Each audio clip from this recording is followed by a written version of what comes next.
What is going on, everybody? Welcome back. And as you can see, the PTS for Season 12 has dropped, and the region is North Carolina. I actually cannot get into this phase right now because everything is still blacked out for me, even though I have purchased the Year 3 pass. I do suspect this will resolve itself, but there is 4 maps right now. It is a summer/fall zone in North Carolina, United States of America. And yeah, we're going to take a quick look at the trucks here briefly. So let's take a look at the first one, which I believe is probably the one I've been most excited for. Is actually called the Femm 37AT. Some things you want to note about this truck is it actually has the KZ GT 530 Tango engine. As we know, this is 260,000 torque. It used to be the #1 engine in the game quite some time ago, but as recent engines and phases have came out, this has kind of took the back seat. Still a very strong engine though, but actually this SBR6 engine is now the king of power in the game of Snowrunner. Yes, it actually has 288,000 torque, which is massive. And then another thing I do want to mention is the truck actually weighs 28.6 US tons. This is just from quickly looking at the files at its weights. It does seem like it's relatively low weight set, so I believe this truck is going to be pretty balanced as well. Let's continue. Advanced special gearbox. I love to see this because the fuel tank, the capacity is only 90 gallons. I'm not actually sure what that equates to in liters. I believe that's 340 or 345, but relatively large fuel tank, not as big as some of the big super heavy trucks that have, yes, 71-inch tires. The MHS2s are probably going to be the pick. You can probably expect they will have the JAT option, so do not worry. I don't think this thing is ever going to get really bogged down. I'm guaranteeing its vehicle collision model is probably pretty good. That's other things I need to look at later. As the PTS kind of continues with updates as well, we will know more information. Stock heavy winches, advanced special, extended, pretty much standard stuff. It has diff lock that's going to be switchable. So it says it's capable, so I'm guessing the diff lock is going to be found on the map. Always on all-wheel drive, which is nice. I think a switchable would be nice just to kind of toggle it off, but that's fine. Let's move on to snorkels. I do like the placement of this one. It's right behind the cab. Pretty nice, but this one looks like it sits higher up, so yeah, you probably could use this one, but based upon how tall this vehicle sits, I don't think you're going to be drowning much, so there's that. Now let's move on. As you can see with the LKNY crane, the power to weight bleeds off quite a bit here. I expect this to change, especially when you activate the 288,000 torque engine. This will probably come up to like an A range. So those who want to use the super heavy crane, I don't think it's going to have a problem. The next, you can see it has a small crane, and the placement is kind of odd here, but that's okay because there's some other really cool things about this truck as well. It does have a trunk repair supplies on top, 37 gallons of fuel. I'm not sure what that translates over to liters off the top of my head. Then it has 260 repair points. So pretty nice there to have those, especially only having a 90-gallon fuel tank compared to some of those other super heavies that have upwards of 101 gallons, 380 liters, and exceeding that, like the Kenworth. Now here is probably the biggest, craziest thing I've seen on this truck so far is the 4 cargo slot long sideboard bed. However, I don't know if this can be used in conjunction with the small loading crane, the IM50. This could be a thing. I wonder if this will allow to use the crane 4-slot bed, but maybe no hitch trailer because it's a 4-slot bed. Because as you can see, it kind of lines up almost with the frame on the back. So I believe in this configuration, you probably can haul 8 slots of trailer or 8 slots of cargo here.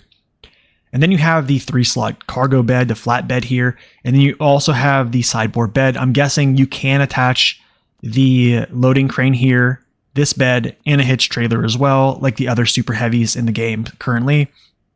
This is really cool, the large maintenance frame add-on, because this actually has a value of fuel that is equal to the hitch trailer that has fuel in it. So the fuel tanker, that's a hitch trailer you buy from the fuel station or the trailer store, sorry.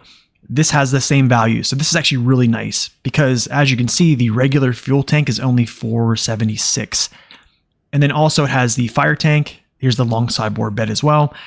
I think what would be cool is if these were extended, like a super extended, almost like semi-tanker values of both of these. I think that would be a good touch here. But these things all can be subject to change because the PTS is literally 10 minutes old as I'm filming this. So lastly is the high saddle. I think this is a good move. I know this is going to be a high saddle vehicle that can use the crane as well. And yeah, I actually like that Saber did not just attach a plethora of add-ons like it did for a lot of vehicles in the game, like the Mastodon. So essentially gives this a focused purpose of hauling a lot of cargo, being a big rescue vehicle, and either that or just a big support vehicle. So that is the Femm 37AT. Now we're going to look over at the MTB 8106 Rock Grinder. This is a scout vehicle. I believe this engine here shares the same with the CJ7 Renegade. I think it's 60,000 torque. Standard gearboxes, no raised suspension at this point. This is kind of odd because it only has 36-inch tires. I would expect to use the JAT tires here, so no worries about that. I don't have the JAT tire upgrades on this account as well, so just keep that in mind. So I would expect they are on there. Standard winches, you're always going to go autonomous. Diff lock is unlocked. It has always on all-wheel drive, so I'm guessing this unlocked feature or this switchable feature is going to be found on one of the maps, so that's to be expected. Spare wheel, might want to keep in mind this could impede your ability to attach a hitch trailer on here, a scout hitch trailer. And then you have your snorkels, which are tucked into the frame of the vehicle, nice and tight there. And then you have your safety cage, which actually kind of looks cool. And then the roof rack, which actually has 35 gallons of fuel, basically filling you up at least once and a little bit more, 150 repair points, and one spare wheel. And then you also have all these customizations. I would definitely be aware of these impeding your ability to haul a hitch trailer behind you, because as we know, the Neo Falcon has these issues as well. So just keep that in mind. They could go away though. Saber could change those things. And then you have these things in the front for the front bumpers. You can remove fenders and wheels. You can expect those to change with the JATs. Also, paint schemes are okay. I don't think they're too bad. This one's probably not my favorite. That one's probably the best here, I think. But yeah, overall, it looks like a good vehicle. I'm going to go back in here and preview this so we can actually take a look at some of these features in here. So the Savior actually looks pretty nice. The fog lights, you actually have the roof fender to give it that cab over look similar to the CLT 9000. I probably won't use it because of the roof rack, right? Then you have these heavy duty pipes, different front bumpers, beacons on top, horns. I like the flat cap. This is actually nice here, the outrolled. And then of course you're going to have the JAT tires and the JAT rims associated with this vehicle as well. So keep that all in mind. And lastly, let's take a quick look at the colors. Colors I'm not too crazy about. This one's probably my favorite. That one's actually not bad.